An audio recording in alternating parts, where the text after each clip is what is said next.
আরে দাঁড়াও দাঁড়াও, ভিডিওটা স্কিপ করে কোথায় চলে যাচ্ছ? পুরো ভিডিওটা দেখে যাও, তোমারই কাজে লাগবে। ফেসবুক ইউটিউবে খুঁজেও এরকম ছোট ছোট বাগান বিলাসের ইনফরমেশন নিয়ে ভিডিও তুমি আর কোথাও পাবে না, যেটা আমার প্রোফাইলে তুমি পেয়ে যাবে। এখানে বাগান বিলাসের একটা হেলদি স্টক দেখতে পাচ্ছ, এখান থেকে একটা শিয়ন বেরিয়ে, দুটো শিয়ন বেরিয়েছে, এখান থেকে একটা, এখান থেকে একটা, এখান থেকে একটা।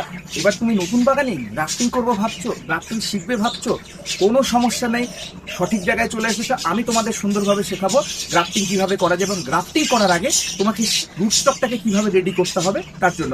এবার যদি তুমি মনে করো যে ক্যাম্বিয়ান গ্রাফটিং করবে, সেক্ষেত্রে এই যে শিয়নগুলো বেরিয়েছে রুট স্টক থেকে, এগুলো কিন্তু একটাও রাখার প্রয়োজন নেই, এগুলো সব কেটে দেবো। এবার তুমি যদি ভি গ্রাফটিং করো, ভি গ্রাফটিং করার ক্ষেত্রে সেক্ষেত্রে তোমাকে শিয়নগুলো কিন্তু আগে থেকে নির্বাচন করতে হবে। এই যে এখানে দেখতে পাচ্ছ, আমি ওপরের দিকে আমি যদি ভি গ্রাফটিং করি, তাহলে সেক্ষেত্রে এখান থেকে দুটো ডাল বেরিয়েছে।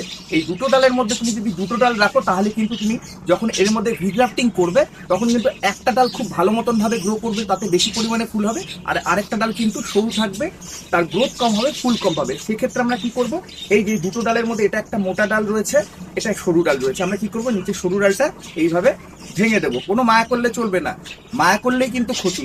তারপরে কি করবো, নিচের দিকের আমার প্রয়োজন নেই, নিচের দিকের ডালগুলো খুব সুন্দর করে এইভাবে ছেটে দেবো। তাহলে দেখো কি সুন্দর লাগছে।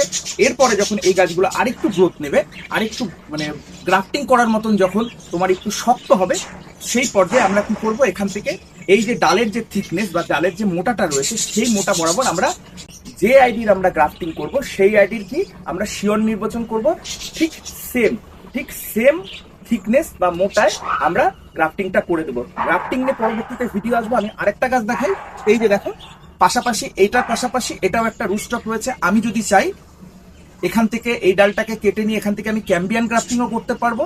এবার যদি মনে করি আমি ভি গ্রাফটিং করবো, তাহলে এই যে এখানটাতে যে শিয়নটা রেখেছি রুট স্টকের, এখান থেকেও আমি কিন্তু ভি গ্রাফটিং করতে পারবো। তোমরা দেখো, একটু ক্লোজে দেখাচ্ছি আমি কত সুন্দর গাছটা হয়েছে। এটা কিন্তু এখন একটু নরম আছে, এই নরম পর্যায়ে কিন্তু করা যাবে না, এটাকে আরেকটু শক্ত হতে দিতে লাগবে। ঠিক যখন গ্রাফটিং করার পরে গ্রাফটিং টেপটা বাঁধার মতন যখন শক্ত হবে, ভিডিওগুলো যদি তোমাদের ভালো লাগে, লাইক কমেন্ট শেয়ার করে পাশে থেকো। আগামীতে তোমাদের জন্য আরো নতুন নতুন ভিডিও